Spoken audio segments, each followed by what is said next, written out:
Wonderful.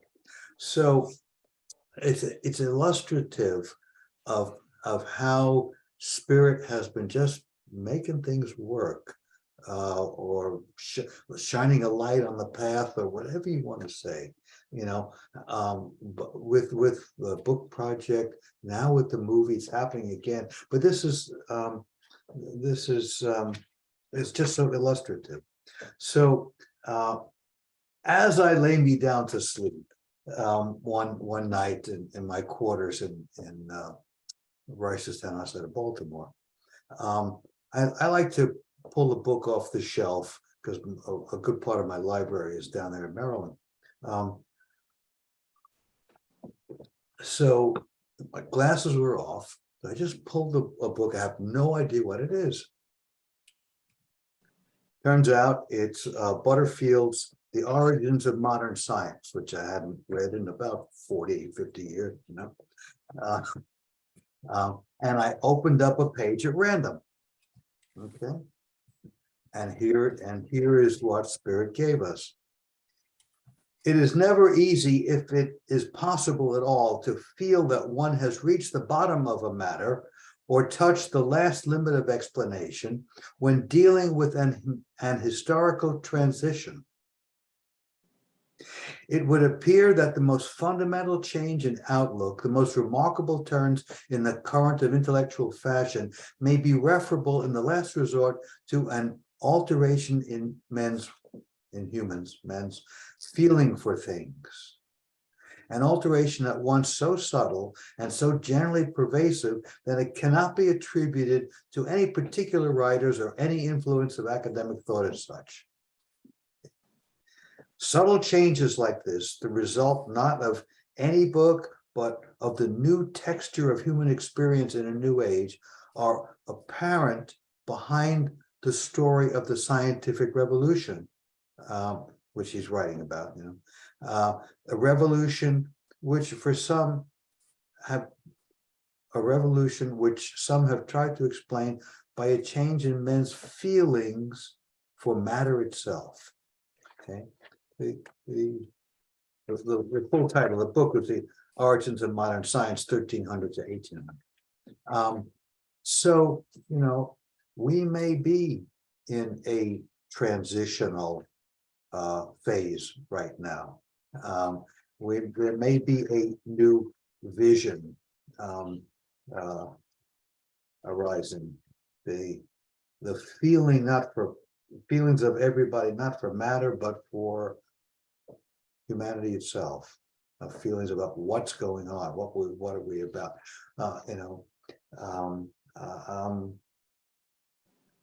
it could be happening. I'm not the first one to observe that. It seems to be so. Okay.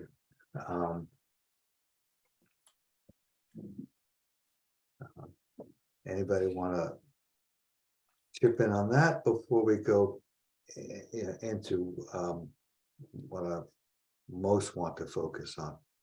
I have the same sense. It's as it manifests in my life. So, it's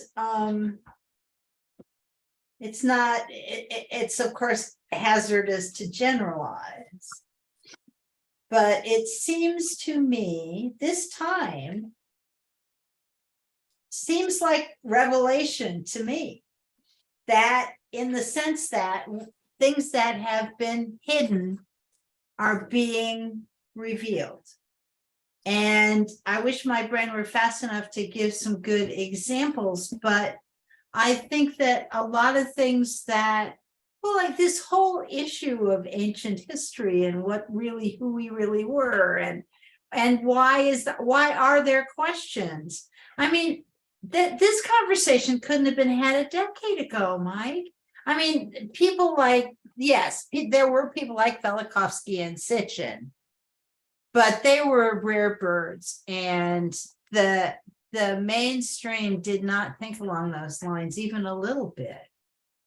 And so I just feel like the system, it's almost like you feel like it's gone so far in one direction that it has to start to move back in the other direction. But that's also in the year, that is the time when there is the least movement, right? Is when it's reached this, if you think about how the Apogee. yeah, the sine wave of time and in seasons and stuff like that. So my sense is that this is exactly that this is a time when we are discovering things that have been right in front of us all along, but for some reason we haven't really seen them.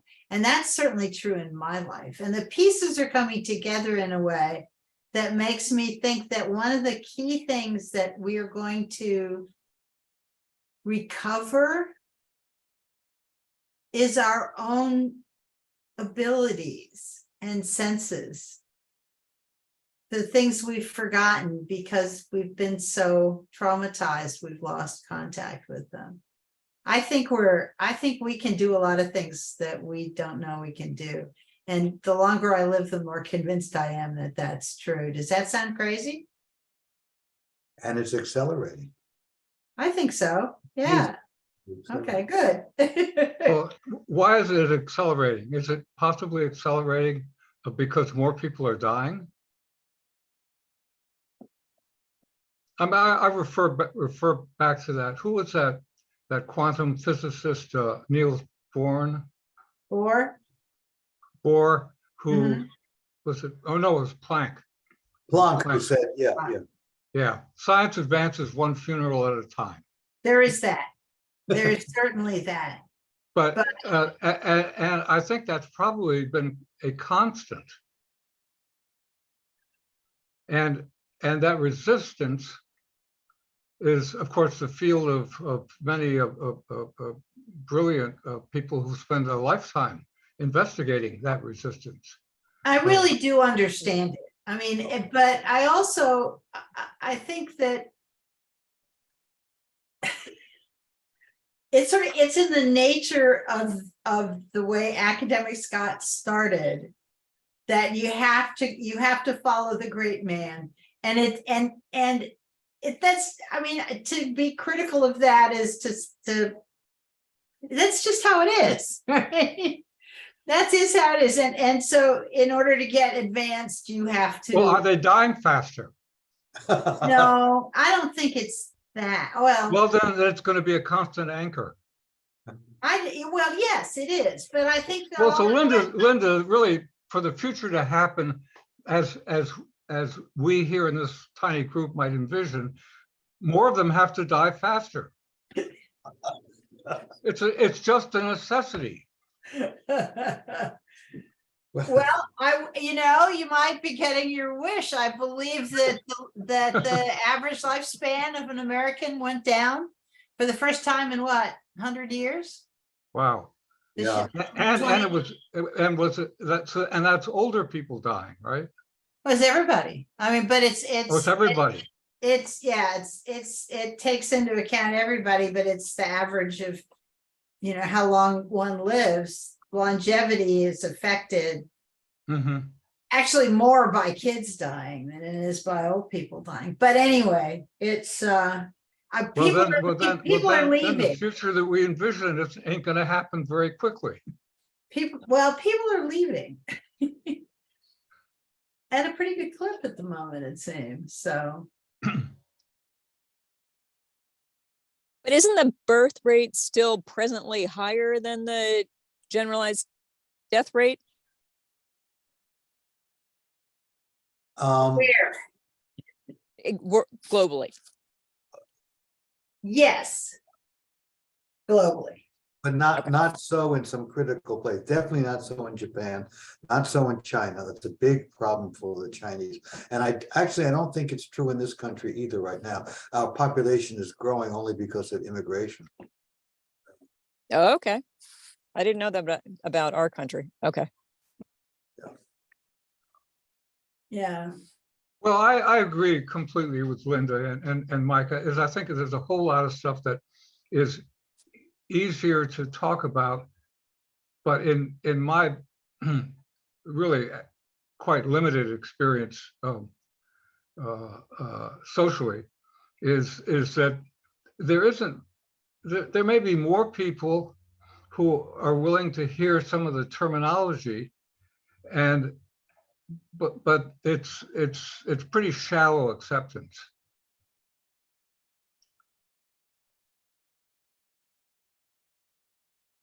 Well, shallow I- may be how it starts. Yeah, acceptance is a really big word. As long as, as long as they're not fighting against it, I add on to the statement, the truth shall set you free. The qualification as soon as you stop fighting it.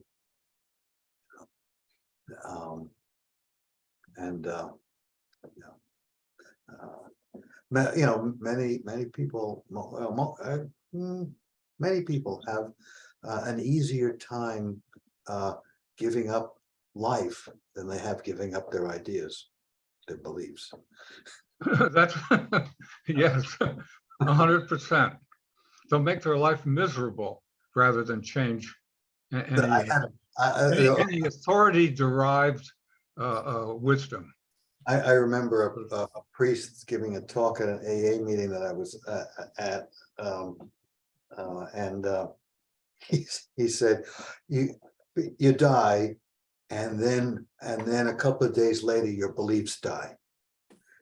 Oh, gosh. I mean, they start rusting. Okay, so I'm going to use a horrific event as a learning point. The murder in Memphis, the Nichols murder. Okay. And my theme is that that there are several aspects of our experience as human beings in this civilization that manifest there, that we can track all the way back to the first experience with the Anunnaki lords. Several distinguishable aspects of human function. But first, the question is, well, how does something get transmitted over thousands, tens of thousands of years, hundreds of thousands of years in some cases? Okay, because and that is because we always live in the past. As individuals and as societies, we're always in touch with what the field remembers, what our genes remember, what our stories remember. Now, we don't have to be ruled by the past, but we can't either completely get away from it. Jung called it, talked about the collective unconscious. Now, an aspect of transmission is pretty conscious: laws, traditions. Okay, somewhat less conscious, but buried in stories and in belief systems. And then there's the real unconscious, which I think of as an imprint in the field of the species, a pattern in our life energy, in our shared life energy. What's the most important, of these means of transmission over the ages? I don't think it's possible to say, because that which level of transmission is the most important varies with time, the circumstance, the place. So the thing is that it's the totality of transmission. It's a layered, nested series of processes that are at work.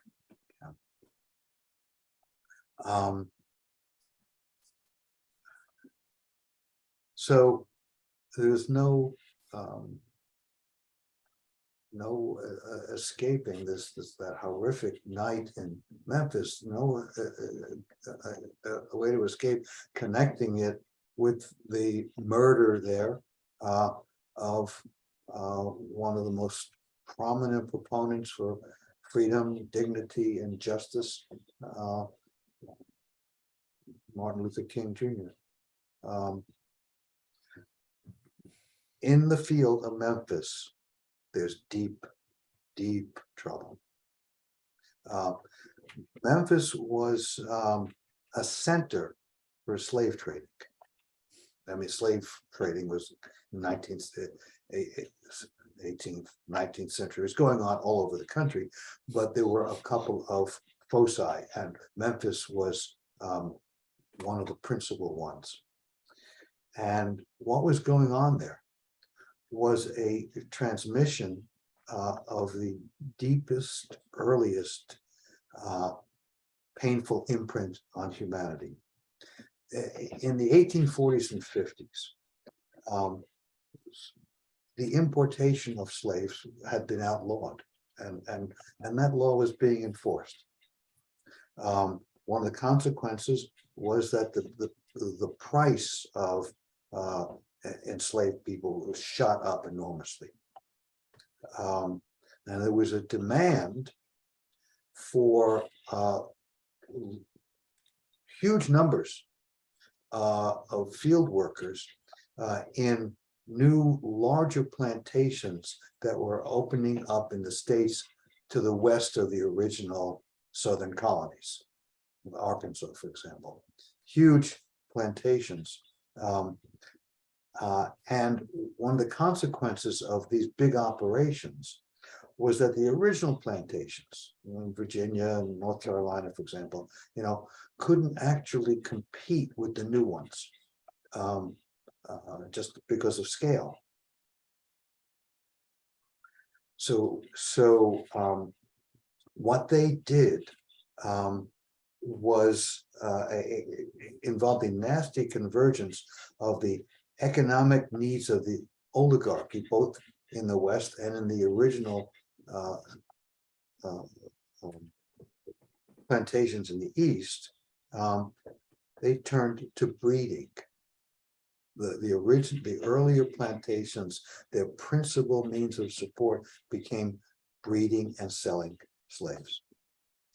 The birth rate went up by a factor of about 4 for enslaved women in those decades. And so there was this horrendous transportation involving, of course, even further tearing apart of families. Human beings being driven on bare feet, 1,500 miles or so, to Memphis. When the slavers could afford it, some would be transported by boat, but most went by the roads. So there was this painful reenactment, this horrific reenactment of our origin. We were bred to be slaves. It came right through the collective unconscious and happened all over again. Human beings bred to be slaves. Well, Jefferson, when did Thomas Jefferson die? Was he still no? Was he active at that time? He died a bit earlier. He died 1830s, maybe. Yeah. So, well, he had in some publication that he wrote. He how can I say, emphatically recommended the breeding of slaves as the path to profit on any farm. The money is not in the produce, it's not in the food or the fiber or whatever the farm. The most profitable entity item that a farm can produce is more slaves for sale. It's just like breeding good horses or dogs. I didn't know about that article of his. Huh. Well, yeah, he said it. He's and it probably was. He probably wasn't the only person that thought it, at least. Oh, well, it was, I think it was common knowledge in that part of the country, in Virginia, especially in Carolinas. Yeah, and I've forgotten what publication. I mean, what kind of what was the article in? What was the subject matter or the title like that? It could have been "How to Make Money for Newcomers on Your Farm." Don't miss this. Don't miss this opportunity. Yeah, Well, yes. it's sad. So what happened that night? You know, in this overarching field of trouble. Three things. One, trauma, having to do with trauma. One having to do with shame. And one having to do with antipathy for the dark skin. Okay. Trauma. You know, in the trauma state, after fight or flight activation by circumstances, by events, and the prevention of an autonomic system discharge by circumstances, by cultural belief, whatever it is, that the energy can't be discharged. The person and the group goes into a chronically activated state. This state is contagious, you know, through action, emotional expression, custom, and in the present, contagious through the field. It's transmissible over time, over generations, child rearing, training, and traumatization of the species and of national groups goes all the way back to Mesopotamia. Now, labor there didn't seem to be enforced, so it wasn't that slavery itself was traumatizing. And conscription in the armies of the Anunnaki lords also didn't seem to be enforced, at least from what we can tell. You know, it was an honorable service to the god. But battle itself, you know, with swords, spears, and arrows, is extraordinarily activating and traumatizing. You can't, it doesn't get worse than that. And we have our collective memories given all the movies from the, you know, Middle Eastern times, Roman times, medieval times, you know, all the movies of the battlefields, you know. I think they give, you know, through our communal memory, we get a pretty good picture of what actually happened, you know.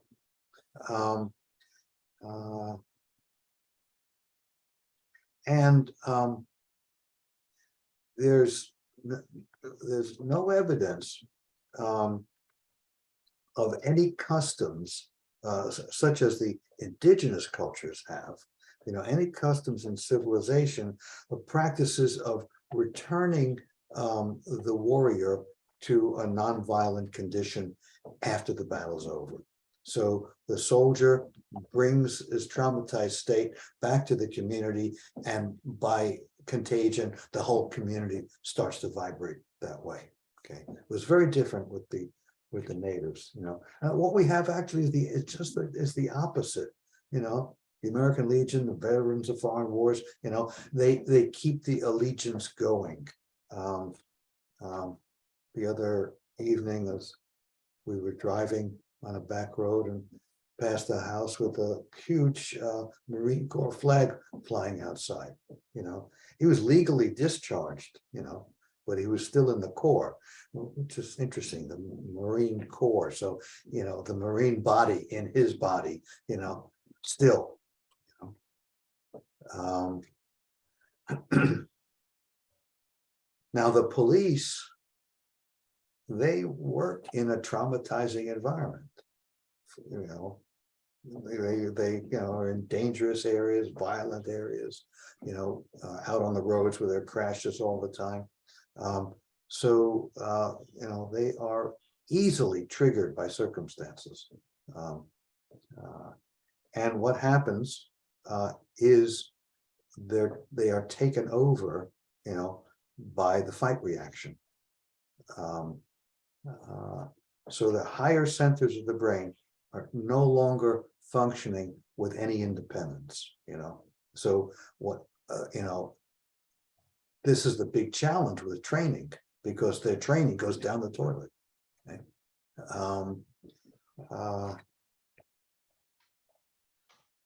They, in other words, they look and sound like they did maybe, you know, when they were having lunch, you know. However, they you know, they're not the same human being.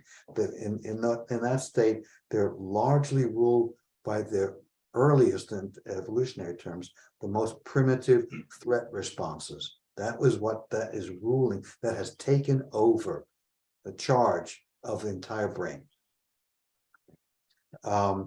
So you know, the reptile within the human is taken over. So the you know, the higher rational thought processes in the cortex are being overruled by the brainstem, but also the emotional system in the limbic system. The emotions are also overtaken, and that accounts for the numbing that occurs. And you look at what someone's done now that we have body cams and sky cams, you know, you're like, how could you do that? You know, how could you possibly do it? Well, you can do that, you know, when you are in fight mode.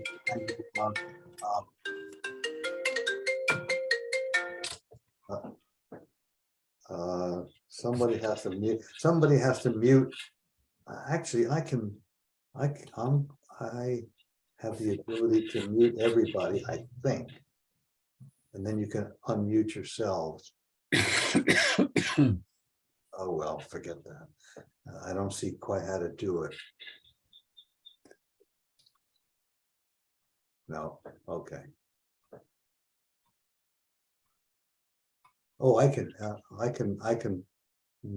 mute you one by one. So, I almost muted myself. That's terrible.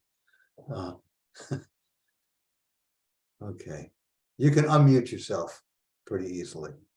Okay. Reeve, I've muted you. If you want to unmute, just click. Oh.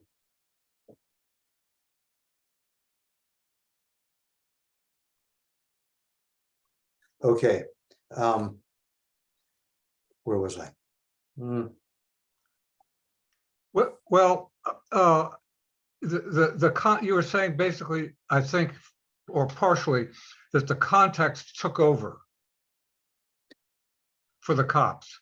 But it's the tiny bit that I have read about it, listened about it, is that it seems like that guy somehow either by mistake or deliberately seemed to make it personal for those policemen, and the policemen didn't have much training, so that they were, if that was the case, they would be easy to get sucked into, you know, that I mean, if he said something like, yeah, and your mama too, something like that.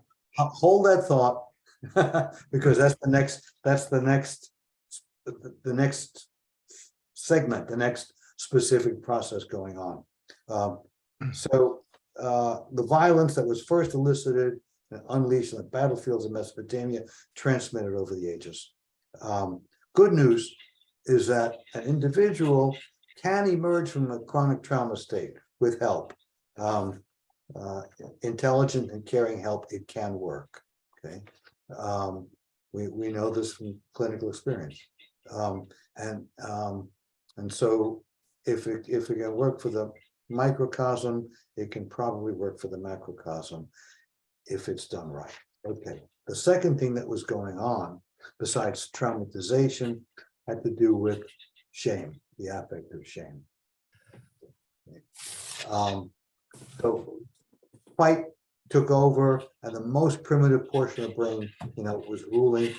But at the same time, linked was a second portion of the brain, which also overruled the thinking processes, the emotional portion. When a positive state is suddenly interrupted, and that can be by circumstances, or it can be something internal. But if something's stored, a script, a story internally that interrupts the positive experience in the present, the affect of shame is triggered, and from that, a whole range of shame-based emotions. When that reaction is strong enough and not manageable, an escape becomes necessary from that awful and crushing experience of shame. The police, living in a hierarchical culture, which is maintained very much, through shame processes. They live in it. So the officer on the street, in the car, okay, demands obedience, just as it's demanded of them by their superiors. And if anything that a civilian does that challenges the need for dominance in this dominated guy, okay, dominated by the system, dominated by his sergeant, by his captain, so if you don't speak with deference and respect, if you don't immediately comply with directions, if you question their authority, what did I do? Well, why are you stopping me? I know my rights, and the worst of all, the worst challenge to the sense of power of the policeman is running away, leaving him feeling helpless and powerless. And they will that triggers a need to get away from that awful experience of shame, which the person had no intention of inflicting, but because of the social makeup of the police world, that's that's what they experience. Actually, also the nature of who gets recruited into the police force. But anyway,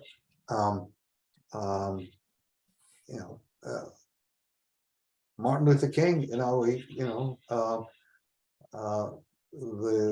killers and the culture behind them said, well, he got what he deserved, as far as we're concerned,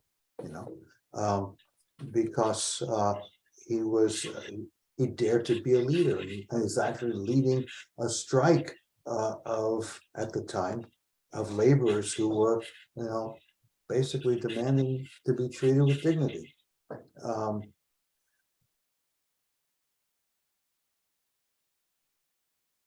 So the reaction, which is linked to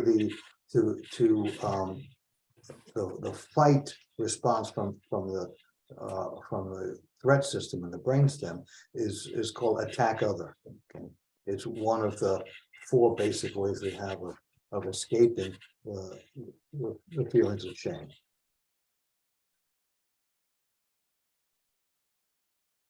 And the third process that was working, and I don't know which of these is the nastiest, but is the antipathy for dark skin.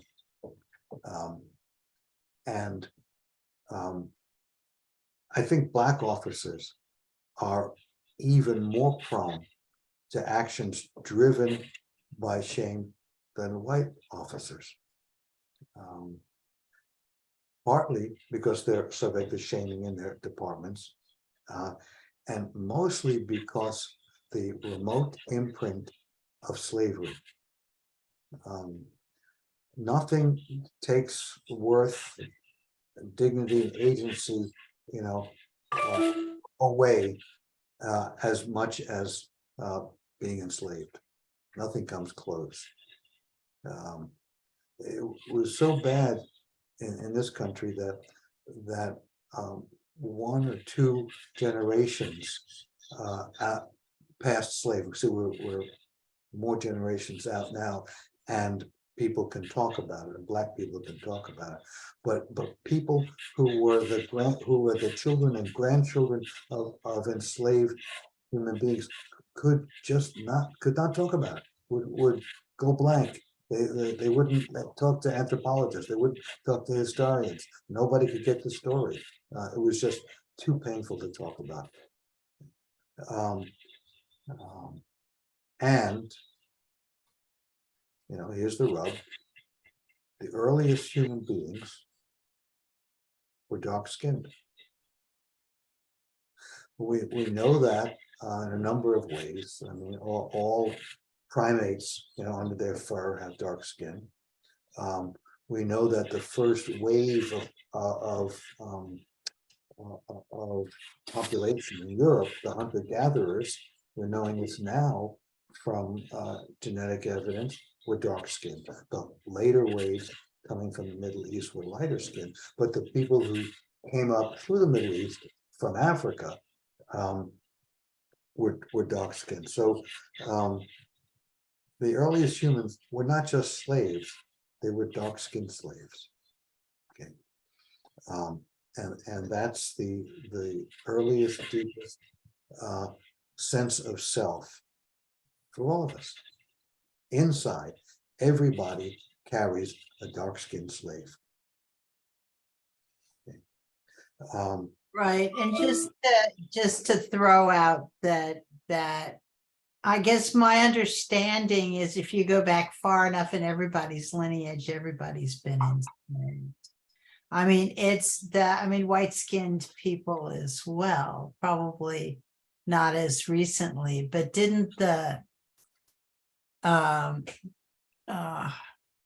guys that took down the Roman Empire, didn't they take white slaves all over Europe and Scandinavia and Oh yes, so, slavery became a standard part of civilization, and they weren't dark skinned. what they called civilization. Yeah. Well, it was.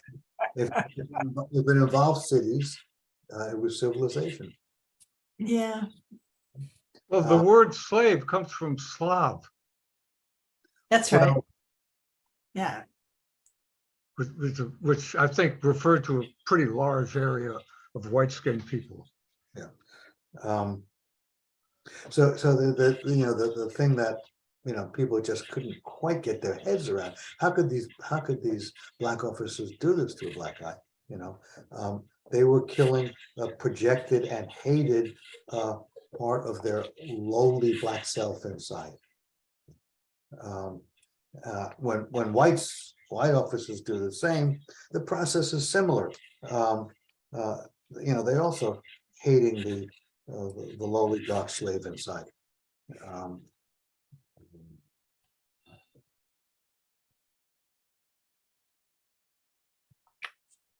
So it was, it all makes terrible sense. What happened that night? It all makes terrible sense. And that, who knows what, Jim, who knows what that guy did that was not sufficiently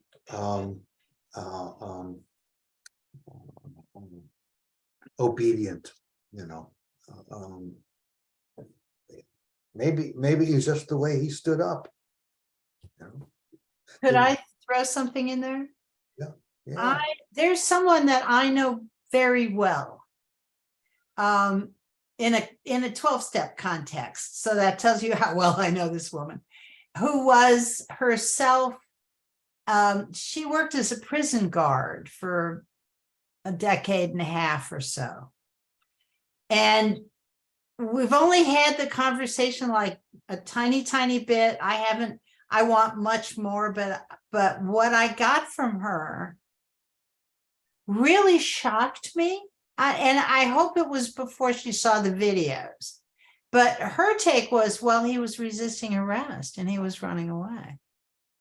And I mean, that was her instant. And I heard that as a tribe, and a tribe to which I myself do not belong.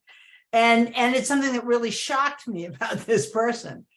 And so I think there's an awful lot that of need to talk about the police. I had a run-in with a cop. Have you heard my story about the run-in with the cop when I moved to Atlanta 45 years ago, of him lying? It was a shock, but it told me something about the way cops in the South are. And because I lived in the North my whole life, I was completely unprepared for it.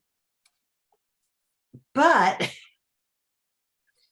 it's different down here, and they've got this sense of justification, and I wonder, so I see this as a tribal thing.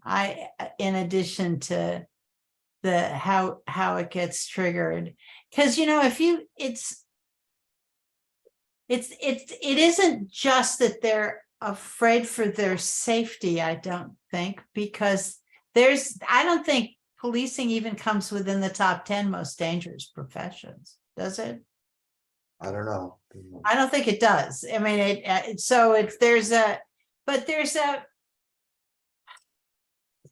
least what I see here is that it's not a few bad apples. It is a Absolutely. system. Yeah, it's a system that sort of brings that out in people. And I don't know what you do to undo it. Are you saying it's the policing culture? I think a lot of it is the policing culture. Yeah. And it happens in the North too, Linda. It's not. Well, and if your only tool is a nail, or your only tool is a hammer, every problem's going to look like a nail. So what we did is to start to try to do something about that. I'm sorry, but I'm interrupting. But I just want to tell you this is that we've done this stuff we've got legislation passed to get mental health professionals hired by the police to be available, so that when there's a problem, it's assumed that there'll be some non-police person in the process. I don't understand these roving bands of 4 cops. I mean, these are very frightening people, and they know they're frightening. Anyway, sorry, I have a thing about cops in the South, but I really appreciate the Black cops are probably worse racially than in terms of their anti-racial beliefs. I think that's probably right. I mean, I see that projection. Yeah, And it's real powerful in them. Yeah, they're similar to in a sense to the capos in the concentration camps. Those who were recruited, by the SS to be the Jewish enforcers, of the victims, So so the Black cop is in an impossible position, absolutely impossible. And one of the things that's happening for all the cops is that they're reaching for the opposite. They're always looking to get to the opposite of shame, which is a toxic kind of pride.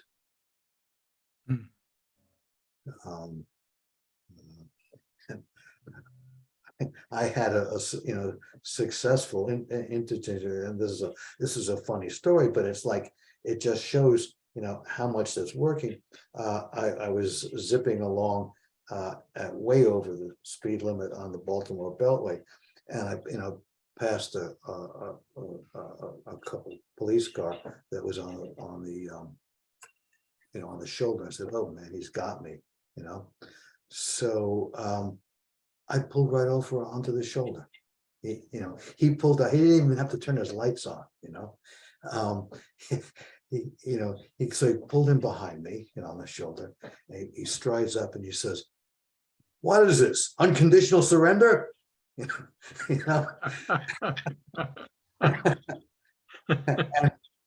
I fed his pride, and he let me off without even a warning. I was doing about 20 miles over the limit, So I let him know how powerful he was, Even the sight of him is enough to freeze me, So I'm gonna try that next time. I never get out of tickets. Oh yes, officer. Oh yes. Okay. But I don't know whether it's worse in the South or not. I can't tell. There was someone I know who was a physician who was traveling in one of the Carolinas, and stopped for lunch at a cafeteria, and it was somebody who had a lot of physical injuries. She'd fallen off too many horses. And she's coming away from the cafeteria line, and her knee gives out, and she falls on the floor, and she has some trouble getting up, and she got to her chair. Well, the people there had called the police, and the police came, and she was arrested for public drunkenness. Well, it's, we're talking about this idea that how things get started, the energy persists as it grows and changes, as something that I see all the time in the world. And shoot, there was another half to that sentence. Give me a second. The energy persists. The energy persists. Yes, sorry, gone. Damn. Well, I've had a brief experience with something like that several years ago when a policeman just plain old lied to me many times, and I even sicked the local DA on him, and he still continued lying, and he lied to the DA, and nothing happened. And I had a choice: either really advance in my rage and wind up going to jail for a very long time, or just end it, walk away. Yeah. That's just a piece of how the world is, and it's right close and personal for me. Yeah, I had a similar This time. experience with a cop. Right, and actually it was pretty minor situation, and I mean, in terms of aggravation to me, but it was enraging that the lying persisted in face of even an authority that he might recognize. I remember Right. what I was going to say. So the energy could have easily persisted. So the persisting energy, where is the thing that there's been a lot of conversation in Atlanta and other places, I think in the South, about this, is the fact that in the South, police departments, organized sheriff's departments and police departments got their start as slave patrols. They got their start running after Black people who'd run away. And that's how I've always sort of read to myself, well, that's why they're so different, because I never had the experiences I've had down here. I never had up north. I think they're different. That adds to it. That adds, an historical script to it. Yes, so that adds a historical script to it that makes it make a little more sense. But yeah, anyway. shut up now. Thanks.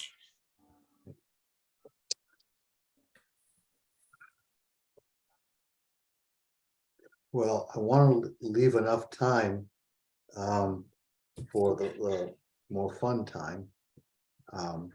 So I'm going to stop the recording, and I'll explain, why I got to do that.